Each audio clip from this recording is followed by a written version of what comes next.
효녀 심청. 어느 마을에 앞을 보지 못하는 신봉사와 딸 심청이가 살고 있었습니다. 엄마가 심청이를 낳다가 돌아가셔서 심청이는 마을 여인들에게 젖동량을 하며 어렵게 자라났습니다. 아이고, 아주머니들, 우리 가여운 청이에게 젖을 좀 주시오. 그렇게 세월이 흘러 심청이는 어느덧 어엿한 아가씨가 되었습니다. 마음씨 착한 청이는 그런 아버지를 극진히 모셨습니다. 그런 심청이를 마을 사람들은 효녀라고 칭찬하곤 하였습니다. 어느 날 심청이가 일을 나가서 늦게까지 돌아오지 못하자 심청이를 찾으러 나가겠다고 신봉사가 지팡이를 더듬더듬하면서 마을 어귀를 나서고 있었습니다. 마을에는 조그만 강이 흐르고 있었는데 그 강 위에 다리를 건너던 신봉사는 그만 다리를 헛디뎌 강물에 풍덩 하고 빠지고 말았습니다. 사람 살려! 신봉사가 외쳐대자 지나가던 스님이 신봉사를 물에서 건져주었습니다. 그리고는 신봉사의 눈을 보고 말했습니다. 부처님께 공양미 300석을 바치면 눈을 뜰 수 있을 것이오. 스님의 말에 신봉사는 덜컥 그러겠다고 하였습니다. 제 눈을 뜰 수 있단 말입니까? 그리하겠습니다. 공양미 300석을 바치겠습니다. 그렇게 신봉사는 집으로 돌아갔습니다. 집에 오니 심청이가 이미 집에 와 있었습니다. 착한 심청이는 일하고 온 피곤한 몸으로 아버님께 드릴 밥상을 차려왔습니다. 그런데 그날따라 신봉사의 얼굴빛이 좋지 않았습니다. 아버지, 무슨 일이 있으신 거예요? 요 앞에서 물에 빠지셨다면서요. 그것 때문에 그러셔요? 그러자 신봉사가 한숨을 쉬며 말했습니다. 내가 그만 공양미 300석을 바치겠다고 약조를 해버렸어. 이를 어쩐다냐. 300석이요? 아니 어쩌다가 그런 약속을 덜컥 하신 거예요. 신봉사는 심청이에게 있었던 일을 말해주었습니다. 그 이야기를 들은 심청이는 한숨을 쉬었습니다. 아, 부처님에게 거짓으로 약속을 하였으니 나는 천벌을 받을 것이야. 신봉사는 가슴을 두드리며 말했습니다. 아버지, 걱정 마세요. 무슨 방도가 있을 거예요. 심청이는 그런 신봉사를 안심시켰습니다. 하지만 결국 신봉사는 알아눕게 되었습니다. 신봉사를 걱정하던 심청이는 공양미 300석을 구할 길을 알아보기 위해 마을로 나갔습니다. 그리고 뱃사람들이 바다에 제물로 바칠 어린 처녀를 구하고 있다는 소문을 들었습니다. 심청이는 그 길로 뱃사람들에게 찾아가서는 저에게 300석을 주시면 제가 그 제물이 되어드리겠습니다. 하고 말했습니다. 그렇게 심청이는 공양미 300석을 구하기 위해 바다의 제물로 바쳐지게 되었습니다. 심청이가 바다로 떠나는 날이 되었습니다. 심청이는 밤새 자신의 신세를 한탄하며 눈물을 흘렸고 퉁퉁 부은 눈으로 아버지에게 올릴 마지막 밥상을 차렸습니다. 아이고, 오랜만에 진수성찬을 먹었더니 힘이 좀 나는구나. 아니, 근데 무슨 날이라도 되는 것이냐? 그러자 심청이는 참아왔던 눈물을 터뜨리며 말했습니다. 아버지, 이제 제가 없어도 잘 지내셔야 돼요. 아버지보다 먼저 떠나는 이 딸의 불효를 용서하세요. 아니, 그게 무슨 소리냐? 무슨 소리야? 심청이는 아버지에게 자신이 바다의 제물로 바쳐지게 된 이야기를 해주었습니다. 신봉사는 팔을 휘저으며 말했습니다. 안 된다. 말도 안 되는 소리. 내가 바다에 빠지면 빠졌지. 어찌 네가. 안 된다. 나 때문에 어찌 네가 목숨을 바친다는 것이냐. 신봉사는 눈물을 쏟으며 말했습니다. 아버지, 꼭 눈을 뜨시고 건강하세요. 심청이는 그런 아버지를 두고 집을 나왔습니다. 눈이 보이지 않는 신봉사가 그런 심청이를 쫓아나오다가 넘어졌습니다. 신봉사는 바닥을 기며 애써 심청이를 찾아보았지만 이미 심청이는 저 멀리 가고 없었습니다. 결국 심청이를 태운 배는 바다로 떠났습니다.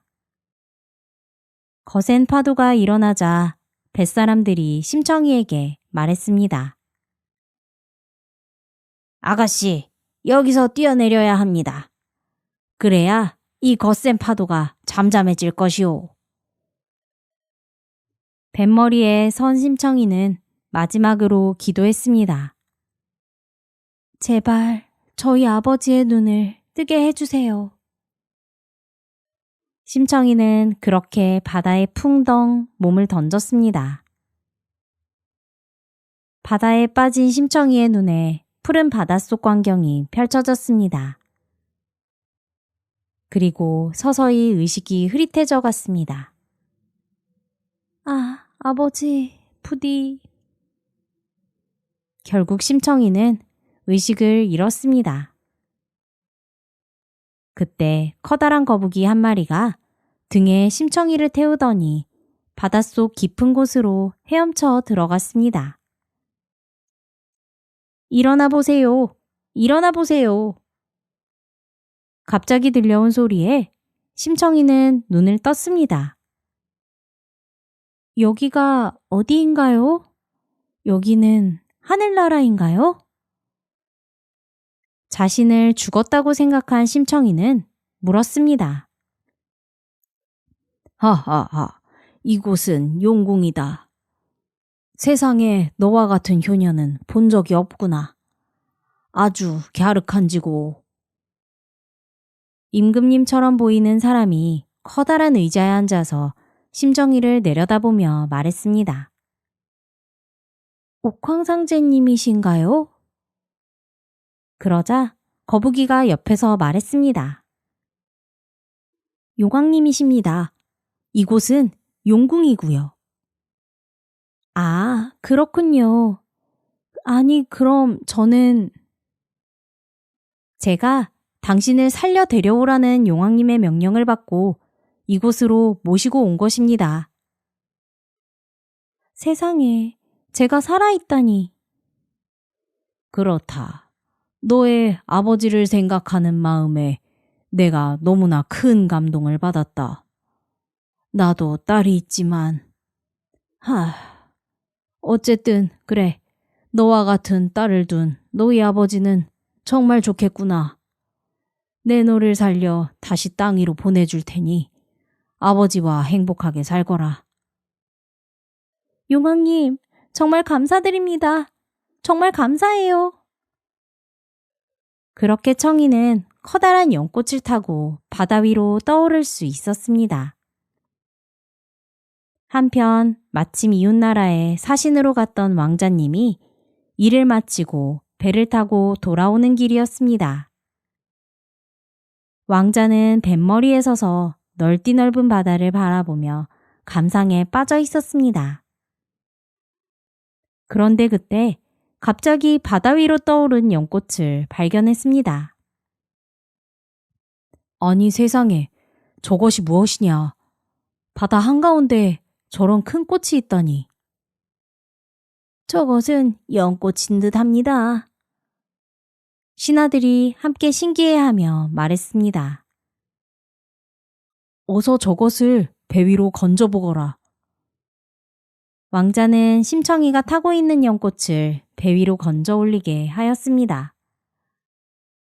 배 위에 올라온 연꽃은 한 입 한 입 열렸고 그 안에는 심청이가 누워 있었습니다. 아니, 이럴 수가.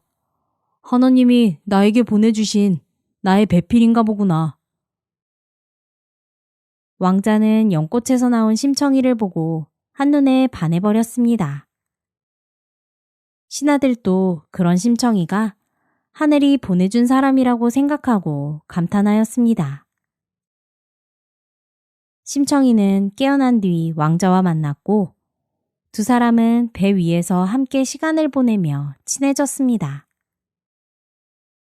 심청이도 멋진 왕자가 아주 마음에 들었습니다. 궁으로 돌아오니 이미 그 소식을 전해 들은 임금은 심청이를 아주 반겨주었습니다. 아이고, 우리 왕자가 하늘이 내려준 여인을 만나다니 이것은 나라에 아주 좋은 징조로다. 왕은 바로 왕자와 심청이의 결혼을 추진하였습니다. 그때 심청이가 왕에게 한 가지 청을 하였습니다. 혼례를 축하하는 자리에 전국의 앞 못 보는 사람들을 모두 초대하고 싶습니다. 그것은 바로 자신의 아버지를 찾기 위한 것이었습니다. 오냐, 그렇게 하거라. 왕은 흔쾌히 수락하였습니다. 그렇게 수많은 봉사들이 지팡이를 더듬으며 궁으로 몰려들었습니다. 그러나 신봉사는 아무리 찾아봐도 보이지 않았습니다. 신봉사는 그러한 잔치가 열린다는 소식을 아예 모르고 있었습니다. 심청이가 제물로 바다에 빠진 뒤로 신봉사는 집안에 박혀서 매일 눈물로 하루를 지새고 있었기 때문입니다. 공양미 300석을 바쳐도 신봉사의 눈은 떠지지 않았습니다. 그런 모습이 걱정되었던 이웃집 사내가 찾아와서는 말했습니다. 이복의 신봉사, 그러지 말고 저 궁에서 앞이 안 보이는 사람들을 위한 잔치를 베풀고 있다는데 한번 가보게나. 이런 일이 평생에 한번 있을까 말까 한 일 아닌가? 신봉사는 그 말을 듣고 잔치의 마지막 날이 되어서야 궁 앞으로 찾아갔습니다. 문 앞을 서성이는 신봉사를 발견한 심청이는 신봉사에게 뛰어갔습니다. 아버지! 아버지! 갑자기 자신을 누군가가 아버지라고 부르며 왈칵 앉자 신봉사는 깜짝 놀랐습니다. 하지만 이내 그것이 심청이인 것을 알고 더 깜짝 놀랐습니다. 아니, 네가 정말로 청이냐? 어디 한번 보자꾸나. 그 순간 신봉사의 눈이 번쩍 떠졌습니다. 아니 아버지, 눈이 떠지셨어요. 그래, 정말이다 우리 딸. 얼굴이 보이는구나. 드디어. 신봉사는 처음으로 보던 심청이의 고운 얼굴을 어루만지며 눈물을 흘렸습니다. 우리 딸이 일이 생겼구나. 우리 딸 정말 살아 돌아와줘서 너무나 고맙구나. 아버지, 이제는 아버지 곁을 떠나지 않을게요. 두 사람의 모습을 지켜보던 왕과 왕자, 그리고 궁궐의 모든 사람들도 눈물을 흘리며 함께 기뻐해 주었습니다. 그 뒤로 신봉사는 왕자비가 된 심청이와 함께 궁에서 행복하게 잘 살았다고 합니다. 금도끼와 은도끼. 가난한 나무꾼이 숲에서 열심히 나무를 하고 있었습니다. 그런데 어떤 나무 하나가 잘 베어지지 않았습니다. 나무꾼은 혼신의 힘을 다해 도끼를 휘둘렀습니다. 그런데 너무 힘을 준 나머지 도끼가 나무를 제대로 맞추지 못하고 멀리 날아가 버리고 말았습니다. 아니, 이럴 수가. 나의 소중한 도끼가. 나무꾼은 도끼가 날아가는 곳을 바라보고 있었습니다. 풍덩. 도끼는 멀리 연못에 날아가 빠져버렸습니다. 이럴 수가. 저 도끼가 없으면 나무를 할 수가 없는데. 이거 큰일이야. 나무꾼은 집에서 자기만을 기다리고 있는 처자식들을 생각하니 너무 걱정되었습니다. 빨리 나무를 해다 팔아서 아이들 먹일 음식들을 사가야 하는데. 그때였습니다. 도끼가 빠진 연못에서 갑자기 눈부신 빛이 나오기 시작했습니다. 으아, 뭐지? 뭐가 이렇게 밝아? 잠시 후 그 빛 속에서 산신령이 나타났어요. 산신령은 나무꾼에게 물었습니다. 나무꾼아, 어째서 나의 연못 앞에서 그렇게 슬피 울고 있는 것이냐? 나무꾼은 산신령을 보고 깜짝 놀랐지만 이내 정신을 차리고 대답했습니다. 그것이 제 도끼를 이 연못에 빠뜨리고 말았습니다. 그 도끼가 없으면 저희 가족은 굶어 죽고 말 겁니다. 그러자 산신령이 대답했습니다. 아이고, 이런. 그거 참 안 되었구나. 착하고 성실한 너를 위해 내가 도끼를 찾아볼 테니 걱정 말고 기다리거라.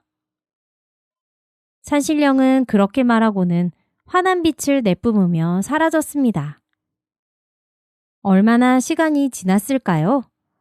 전전긍긍하며 기다리는 나무꾼의 앞에 산신령이 다시 나타났습니다. 자, 도끼를 찾았다. 이것이 너의 도끼지? 산신령이 가져온 도끼는 번쩍번쩍 빛나는 금도끼였습니다. 그러자 나무꾼은 손을 내저으며 말했습니다. 아닙니다. 그 금도끼는 저의 도끼가 아닙니다. 뭐야? 그렇구만. 다시 찾아보겠다. 산신령은 다시 연못 속으로 사라졌습니다. 잠시 후 산신령이 다시 나무꾼 앞에 도끼를 들고 나타나 물었습니다. 자, 이번에는 너의 도끼가 맞느냐? 산신령이 들고 나온 도끼는 반짝이는 은도끼였습니다. 정직한 나무꾼은 이번에도 고개를 저으며 말했습니다. 아닙니다, 산신령님. 제 도끼는 그저 보잘것없고 녹슨 쇠도끼입니다. 그러자 신령님은 연못 속으로 모습을 감추었다가 다시 나무꾼 앞에 나타났습니다. 자, 이번에는 너의 도끼가 맞는 것이냐? 아이고, 힘들다. 이번에는 산신령이 나무꾼의 도끼를 가지고 나왔습니다. 네, 맞습니다. 그거예요. 정말 고맙습니다. 정말 고맙습니다. 나무꾼은 진심으로 기뻐하였습니다. 그 모습을 흐뭇하게 바라보던 산신령이 말했습니다. 잘 되었구나. 너는 아주 정직하고 성실한 사람이구나. 내가 이 도끼들을 다시 들고 가기가 힘드니 너에게 상으로 주고 가야겠다. 신령님은 들고 나왔던 금도끼와 은도끼를 남겨놓고는 환한 빛과 함께 사라졌습니다. 나무꾼은 금도끼와 은도끼, 그리고 자신의 도끼를 들고 마을로 돌아왔습니다. 번쩍이는 금도끼와 은도끼를 들고 마을에 온 나무꾼의 소문은 금세 온 마을에 퍼졌습니다. 하루는 욕심 많은 나무꾼이 착한 나무꾼을 찾아가 물었습니다. 이보게, 자네 산에 가서 금도끼와 은도끼를 가지고 돌아왔다는 것이 사실인가?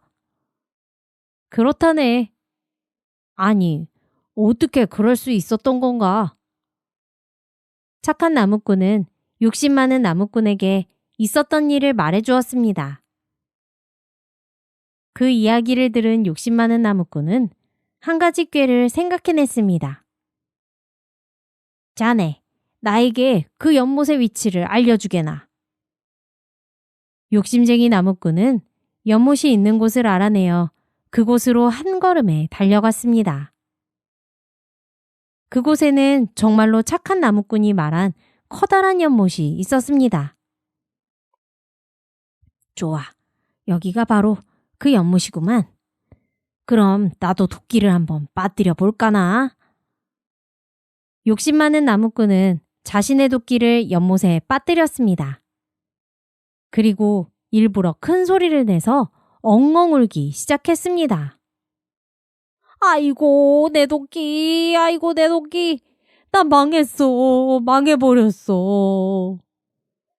그러자 정말로 연못에서 환한 빛이 나오면서 산신령님이 나타났습니다.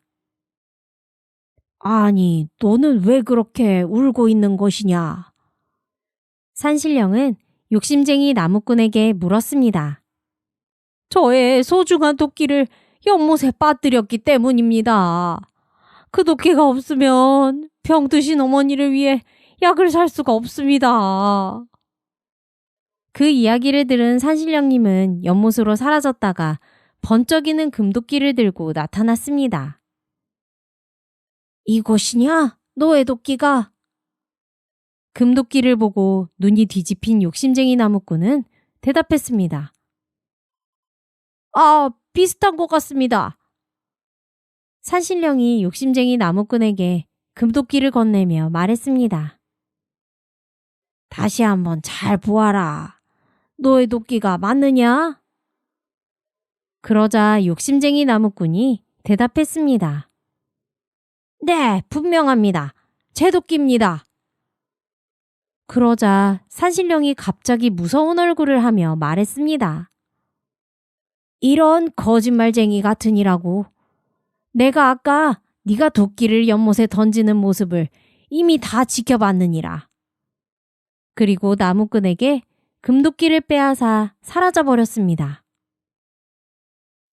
욕심쟁이 나무꾼은 결국 자기 도끼도 찾지 못하고 집으로 돌아오게 되었습니다. 이럴 수가. 내가 욕심을 부리다가 그만 소중한 나의 도끼마저 잃고 말았구나. 왜 그랬을까? 나무꾼은 계속 후회하였지만 아무리 후회해도 소용이 없었습니다. 독수리와 까마귀. 어느 숲속에서 까마귀 한 마리가 나무에 앉아서 까악 울고 있었습니다. 아이고, 며칠째 아무것도 못 먹어서 그런지 너무나 배가 고프다. 그때 큰 독수리 한 마리가 나타나서 땅에 앉았습니다. 독수리를 본 까마귀는 깜짝 놀랐습니다. 아이고, 숨어야겠다. 독수리는 까마귀를 보지는 못했습니다. 땅에서 새끼양 한 마리를 빠르게 낚아챈 독수리는 하늘 높이 날아갔습니다. 까마귀는 그런 독수리를 부러운 듯 쳐다보았습니다. 세상에 저렇게 큰 새끼양을 혼자서 잡아먹을 수 있다니 정말 부럽다. 까마귀는 자기도 독수리처럼 새끼양을 잡아먹고 싶었습니다. 그러고 보니 독수리랑 나랑 뭐 다를 것 없잖아? 같은 새고 부리도 있고 발톱도 있고. 그러니까 나도 할 수 있지 않을까? 까마귀는 혼자 중얼거리고는 하늘 높이 날아올랐습니다. 그래, 해보는 거야. 하늘 위를 날아오른 까마귀는 하늘에서 양떼들을 보며 다시 생각했습니다. 새끼 양을 잡을 수 있다면 어미 양도 못 잡을 것은 없지? 까마귀는 그렇게 중얼거리고는 큰 소리로 깍! 하고 울며 양의 무리를 향해 내려갔습니다. 이놈이 제일 크구나! 까마귀는 큰 양의 등에 착지해서 힘껏 잡아당겼습니다. 그런데 그 양은 너무 무거워서 움직일 생각을 하지 않았습니다. 이상하네. 까마귀는 다시 한번 양을 꽉 쥐고 잡아당겼지만 마찬가지였습니다. 까마귀가 큰 양의 등에 앉아서 한참을 끙끙거리고 있는데 그때 그 모습을 본 양치기가 발견하였습니다. 아니, 이 까마귀가 뭐 하는 거야? 양치기는 몽둥이를 들고 까마귀에게 달려왔습니다. 아, 들켰다! 도망치자! 까마귀는 재빨리 날개를 펼쳐 날아오르려고 하였습니다. 그런데 그만 발이 큰 양의 곱슬곱슬한 털에 걸려서 달아날 수가 없었습니다. 결국 까마귀는 양치기에게 몽둥이로 잔뜩 두들겨 맞은 뒤에야 도망칠 수 있었습니다. 아이고, 내가 내 분수를 몰랐구나. 자기 분수도 모른 채 큰 욕심을 부린 까마귀는 크게 후회하였습니다. 똑똑한 까마귀. 어느 뜨거운 여름날 비도 오지 않아 연못도 강물도 모두 말라버렸습니다. 엄마, 목이 말라요. 너무 더워요. 어린 까마귀들이 엄마 까마귀에게 물을 달라고 졸라댔지만 엄마 까마귀도 물을 마셔본 게 도대체 언제인지 기억조차 나지 않았습니다. 얘들아, 힘내서 엄마를 따라오렴. 가다 보면 분명 물이 있는 곳을 찾을 수 있을 거야. 엄마 까마귀는 예전에 사람들이 우물에서 물을 길러먹는 것을 본 적이 있었어요. 그래서 그때 보았던 우물로 새끼들을 데리고 가는 중이었습니다. 저기야, 저기에 가면 물이 있을 거야. 드디어 우물을 발견했습니다. 엄마 까마귀와 아기 까마귀들은 모두 우물 옆에 내려앉았습니다. 자, 얘들아, 여기에 물이 있다. 우물은 모두 말라 있었지만 우물 옆에 기다란 항아리에는 물이 조금 남아있는 것이 보였습니다. 까마귀들은 열심히 항아리에 부리를 넣어 물을 먹으려고 노력해봤습니다. 엄마, 부리가 닿지 않아서 항아리 아래 물을 먹을 수가 없어요. 엄마 까마귀도 부리를 넣어보았지만 아래 있는 물까지 부리가 닿지 않았습니다. 그러자 첫째가 말했습니다. 엄마, 이 항아리를 밀어서 넘어뜨리면 물을 마실 수 있을 것 같아요. 그러자 둘째가 말했습니다. 형, 그러다가 항아리가 깨져서 땅에 다 흘러버리면 금방 말라버려서 마실 수가 없을지도 몰라. 그렇게 까마귀들은 한참을 항아리 앞에서 서성거렸습니다. 그때 막내가 외쳤습니다. 아, 엄마, 좋은 생각이 났어요. 갑자기 막내 까마귀가 근처에 있는 돌멩이를 항아리에 주워다 조심스럽게 넣었습니다. 퐁당, 물속에 돌멩이가 빠지는 소리가 들려왔습니다. 엄마 까마귀는 그것을 보고 막내 까마귀의 생각을 알아챘습니다. 어머, 막내야, 좋은 생각이구나. 애들아, 막내처럼 작은 돌멩이들을 모아서 항아리에 넣자꾸나. 까마귀들은 열심히 돌멩이들을 모아서 항아리에 조심스럽게 넣기 시작했습니다.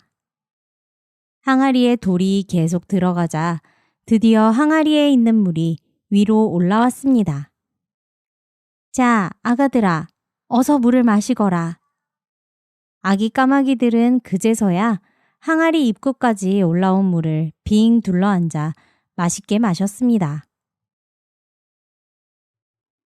멍청한 호랑이와 표범.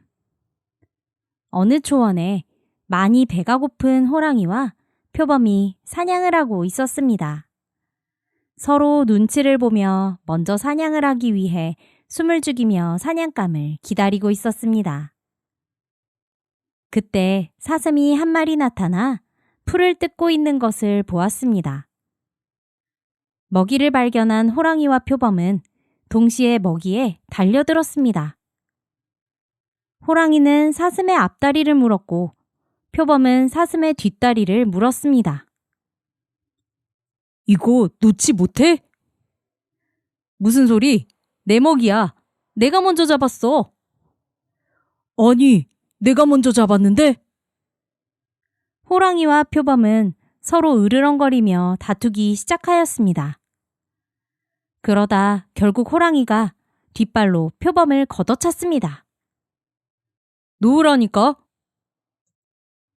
표범은 호랑이의 뒷발에 얻어맞고 화가 나서 앞발로 호랑이의 머리를 내리쳤습니다. 이놈이 범 무서운 줄 모르느냐? 너만 범이냐? 나도 범이다. 표범. 호랑이와 표범은 서로 물어뜯고 핥히면서 정신없이 싸우기 시작했습니다. 꼼짝없이 죽을 줄만 알고 모든 것을 포기했던 사슴은 정신을 차리고 재빨리 달아나 버렸습니다. 한참을 싸우던 표범과 호랑이는 달아나는 사슴의 뒷공무니를 멍하게 쳐다보다 서로 머쓱해져서 자신들의 집으로 돌아갔습니다. 미운 오리 새끼. 어느 연못가에 오리 한 마리가 알을 품으며 살고 있었습니다. 엄마 오리가 정성을 다해 알을 품어준 덕분에 이제 곧 알이 깨어나려고 하고 있었어요. 하나, 둘 알이 깨어나면서 귀여운 아기 오리들이 태어나기 시작했답니다. 오, 내 귀여운 아이들. 건강하게 태어나 주어 정말 고맙구나. 그런데 마지막에 태어난 아기 오리가 다른 오리들과는 다르게 덩치가 크고 색도 좀 이상했습니다. 주변의 다른 오리들은 그 오리를 못생겼다고 놀려댔습니다. 너는 왜 그렇게 생겼니? 덩치만 크고 엄청 못생겼구나. 그렇게 아기 오리들의 형제들과 주변 오리들은 그 오리를 미운 아기 오리라고 불렀습니다. 하지만 미운 아기 오리의 엄마는 다른 오리들을 막아주고 미운 아기 오리를 따뜻하게 돌봐주었습니다. 엄마, 저만 왜 이렇게 못생긴 걸까요? 걱정 마, 아가. 누구나 다 각자 개성이 있는 것이란다. 하지만 매일같이 놀림에 시달린 아기 오리는 늘 풀이 죽어 있었습니다. 그날도 미운 아기 오리는 형제 오리들과 다른 오리들 무리와 함께 연못 위를 떠다니고 있었어요. 그러나 형제들이 자신을 피하고 다른 오리들도 저리 가라며 매몰차게 대해서 무척 슬펐어요. 휴, 언제까지 이렇게 놀림을 당하면서 살 수는 없어. 엄마도 다른 오리들과 매일 나 때문에 싸우고. 그렇게 매일 속상해하던 미운 아기 오리는 집을 떠나기로 마음먹었습니다. 그래, 이렇게 살 바에야 다른 곳으로 가버려야겠어. 가서 더 훌륭한 오리가 되어 돌아오면 분명 다들 날 반겨줄 거야. 미운 아기 오리는 그렇게 길을 떠났습니다. 혼자 가는 길이 외로운 오리는 친구를 찾아다녔어요. 마침 근처에 다람쥐들이 있었습니다. 다람쥐들아, 안녕? 미운 아기 오리는 반갑게 인사했습니다. 그런데 다람쥐들이 그런 미운 아기 오리를 보자마자 와다닥 하고 도망을 쳤습니다. 휴, 모두 나를 피하는구나. 앞으로도 계속 이렇게 외롭게 살아가야 하는 건가?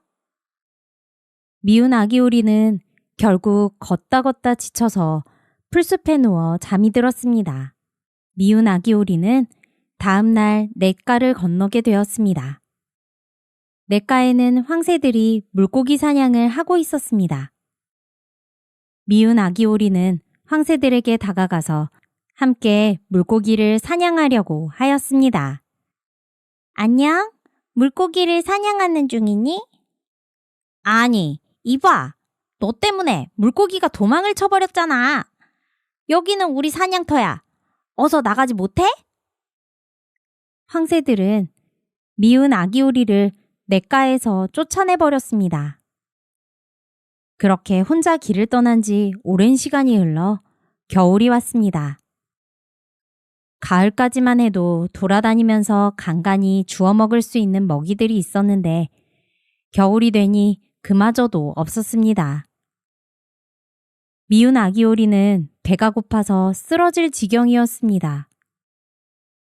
정말 외롭고 춥고 배고프고 너무 힘들다.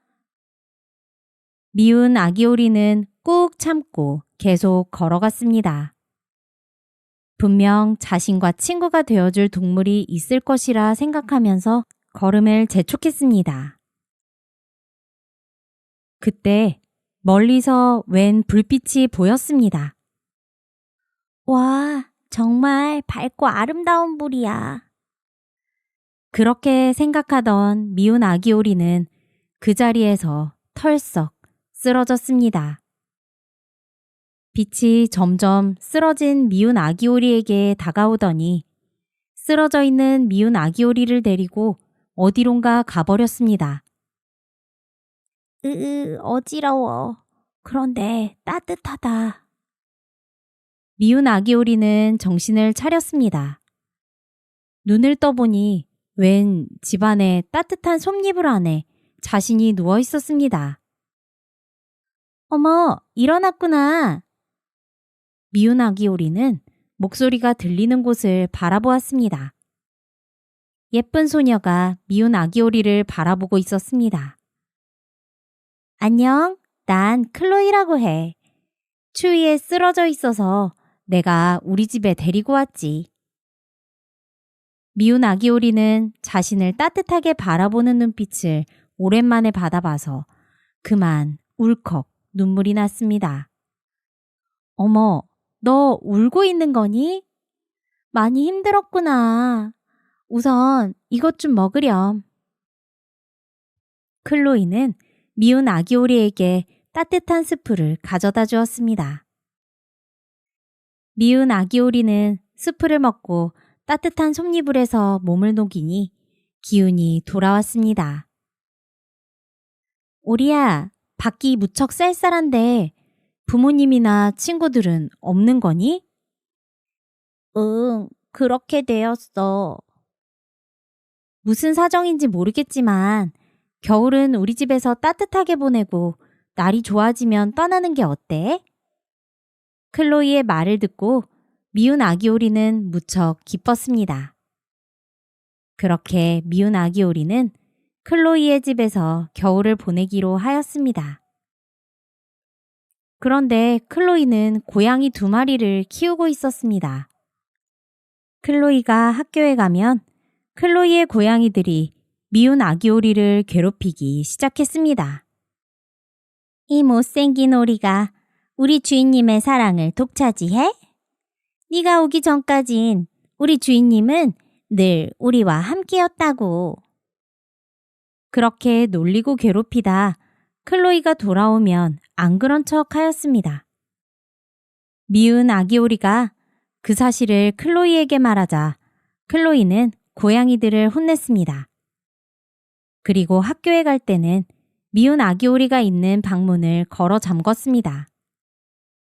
하지만 고양이들은 날쌔서 창문을 통해 방으로 들어와서 미운 아기 오리를 괴롭히고 나가곤 했습니다. 결국 참다 너무 힘든 미운 아기 오리는 클로이의 집을 뛰쳐나왔습니다.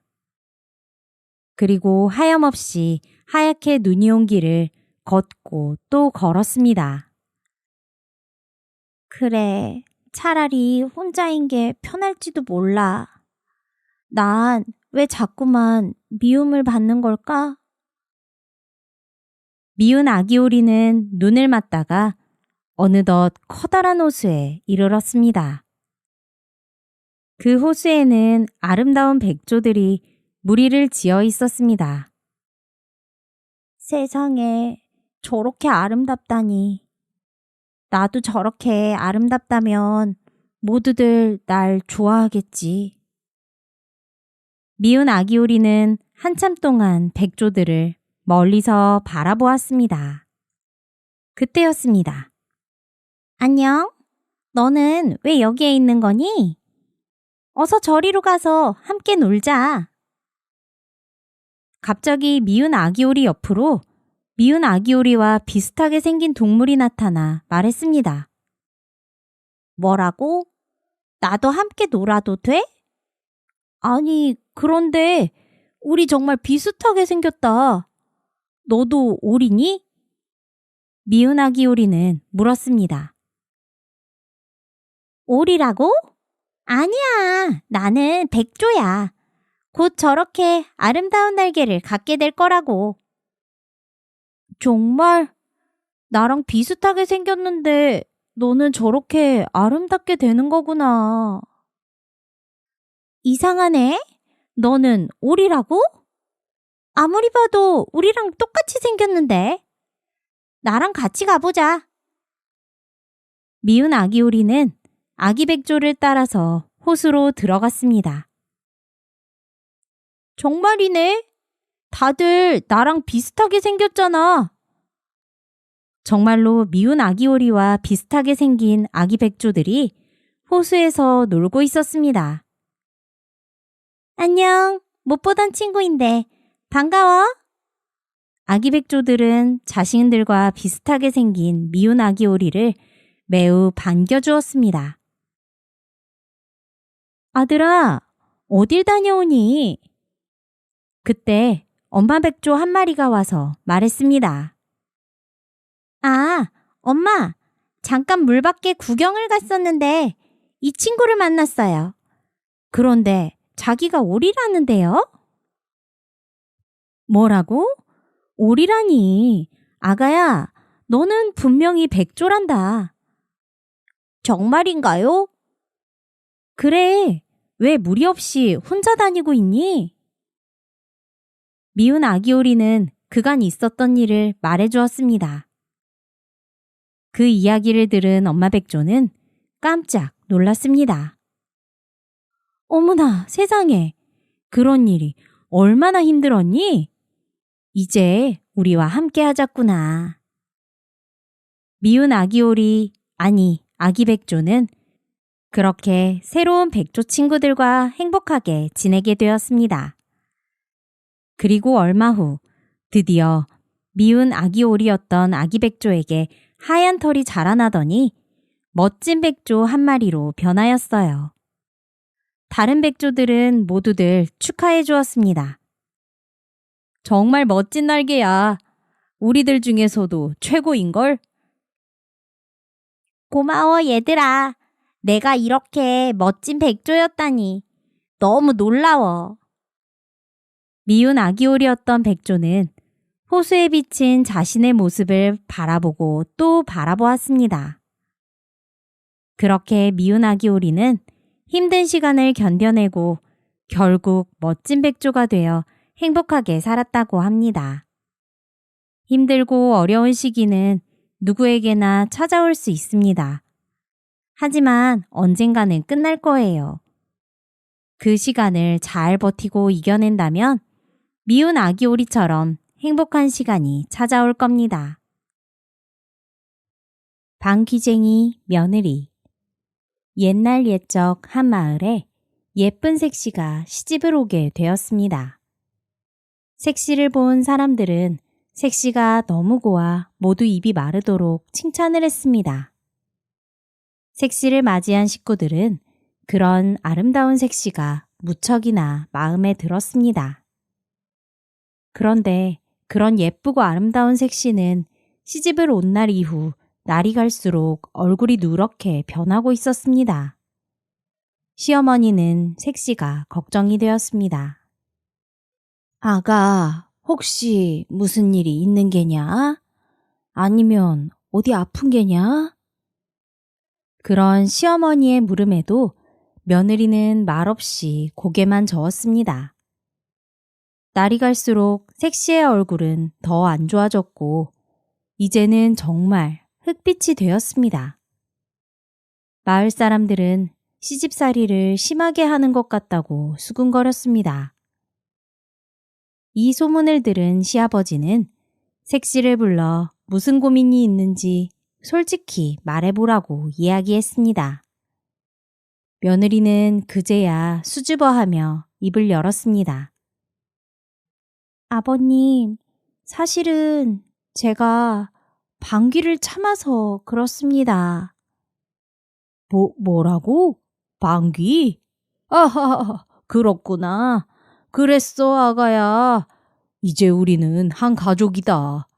그런 것은 걱정하지 말고 시원하게, 편안하게 하거라. 시아버지는 껄껄 웃으며 걱정하지 말고 방귀를 마음껏 뀌라고 말했습니다.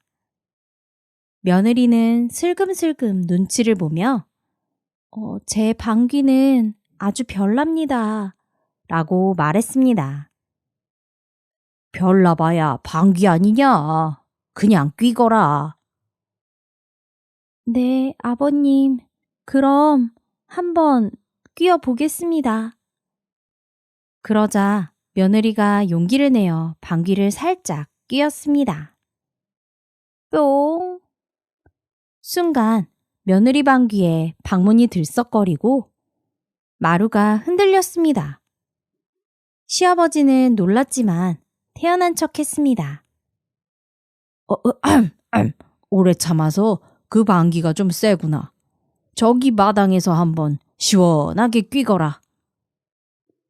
며느리는 결심한 듯 마당으로 나가 식구들에게 무엇이든 단단히 붙잡고 있어 주세요. 라고 말했고 시아버지와 시어머니, 신랑은 방귀등과 절구, 문짝을 단단히 붙잡았습니다.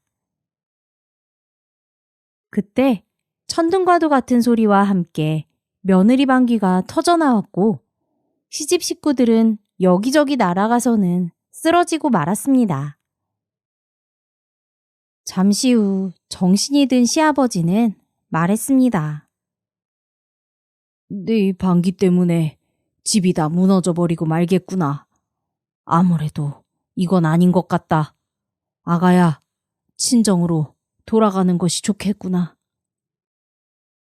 며느리는 울먹이며 인사를 드리고 시댁을 나섰습니다.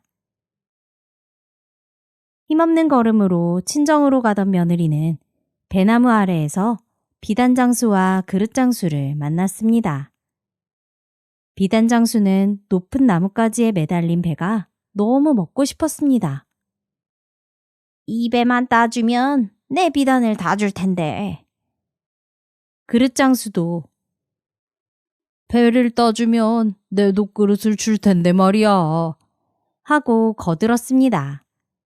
며느리는 속으로 옳지 하고 말하며 그들에게 다가가 제가 배를 따드릴 테니 두 분 다 나무를 단단히 붙잡고 있으세요.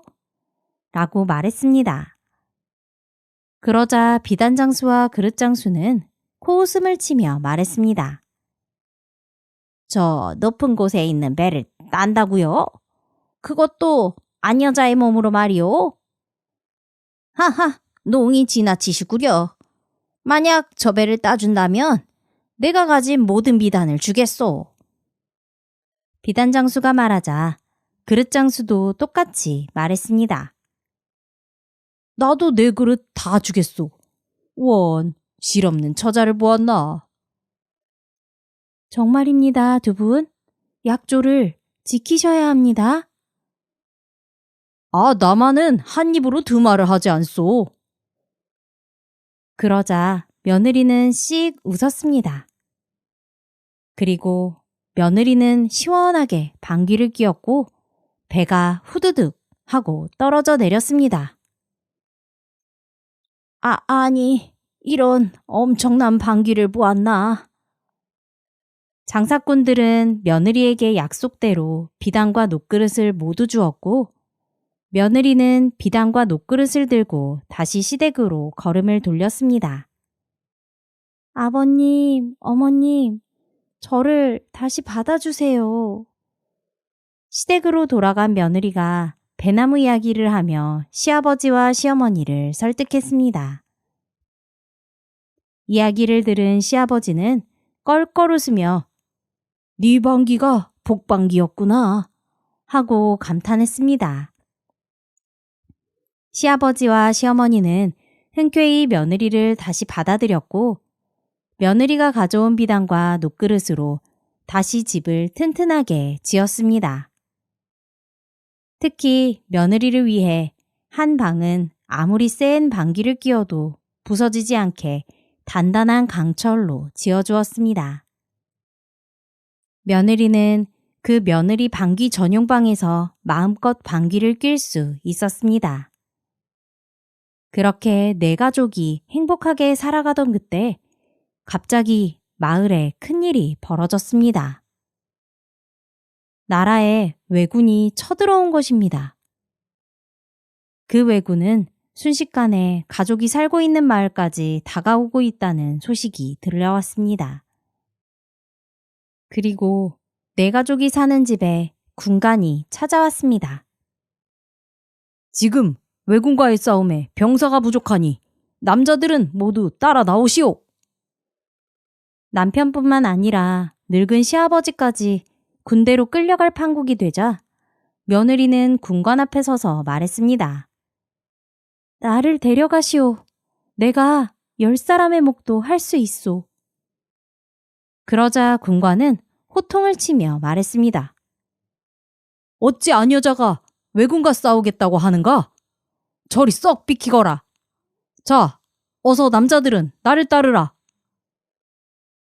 결국 시아버지와 남편은 군대로 끌려가고 며느리와 시어머니만 집에 남게 되었습니다. 아가야, 네 시아버지와 남편이 별탈 없이 올 수 있겠지? 왜군이 너무나 세서 관군들이 연전연패하고 있다고 들었습니다. 이대로면 위험할 것 같습니다. 아이고, 그럼 둘은 꼼짝없이 죽은 목숨이 아니냐. 시어머니는 그 자리에서 주저앉아 버렸습니다. 그러자 며느리가 말했습니다. 어머니, 걱정 마시어요. 저에게 다 생각이 있습니다. 며느리는 그 길로 남편과 시아버지가 끌려간 군대에 몰래 숨어 들어갔습니다. 그리고 남편과 시아버지를 만나게 되었습니다. 아니, 당신 여기까지 어쩐 일이오? 여긴 위험하오. 어서 어머님을 모시고 안전한 곳으로 피하시오. 제가 서방님과 아버님을 두고 어딜 간단 말입니까? 이곳에서 돕겠습니다. 아가, 그러지 말고 어서 도망치거라. 왜군의 수가 너무 많아 승산이 없다고 하는구나. 그때 그 모습을 군관이 발견하게 되었습니다. 아니, 감히 여기가 어디라고 왔느냐? 여봐라, 이 계집을 어서 끌어내어라. 군관이 명령하자 병사들이 며느리를 끌어내기 위해 몰려왔습니다. 잠깐만요. 제 말을 들어봐 주세요. 저에게 왜군을 이길 수 있는 비책이 있습니다.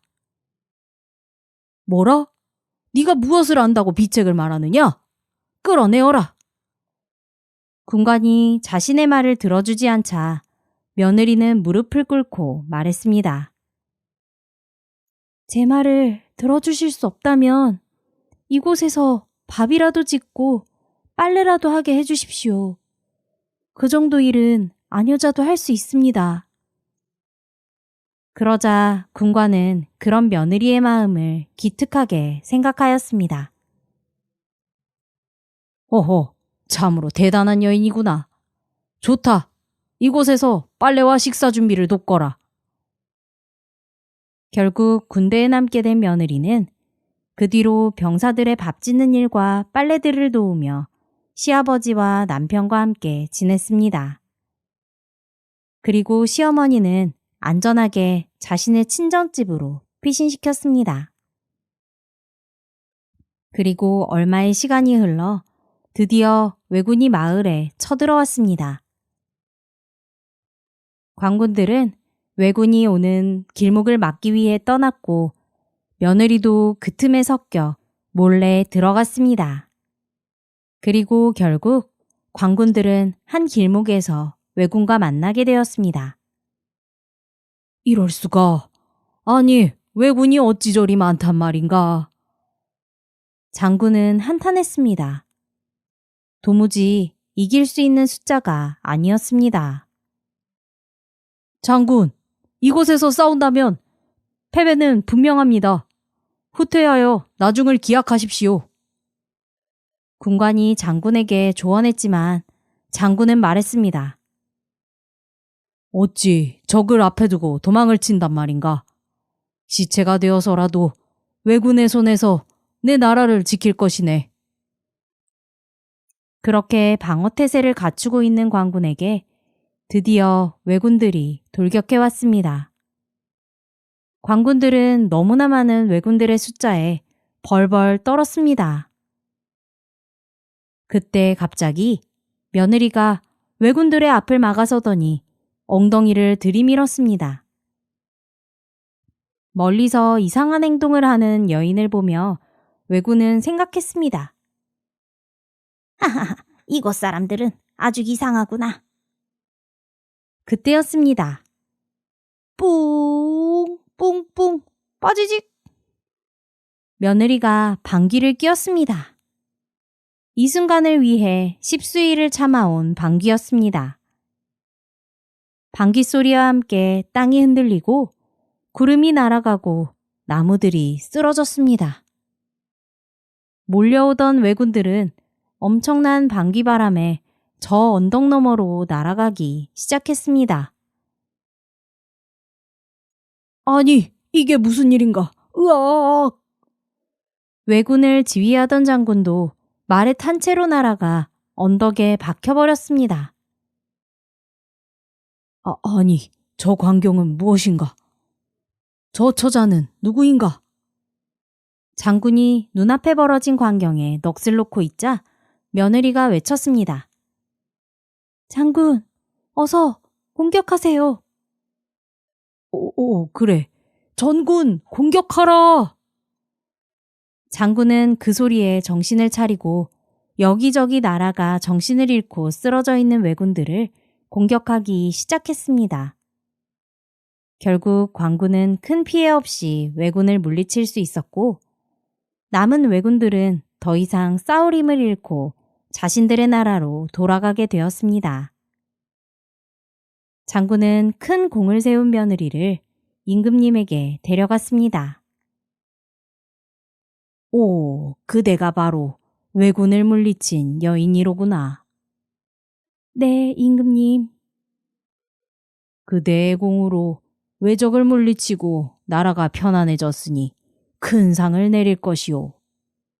또한 그대에게 장군의 칭호를 내리니 나라가 다시 위험에 처하면 꼭 도와주시오. 네, 임금님. 성은이 만극하옵니다. 그렇게 며느리는 나라를 지킨 영웅이 되어 마을로 돌아갔습니다. 그리고 가족들과 함께 행복하게 살았습니다.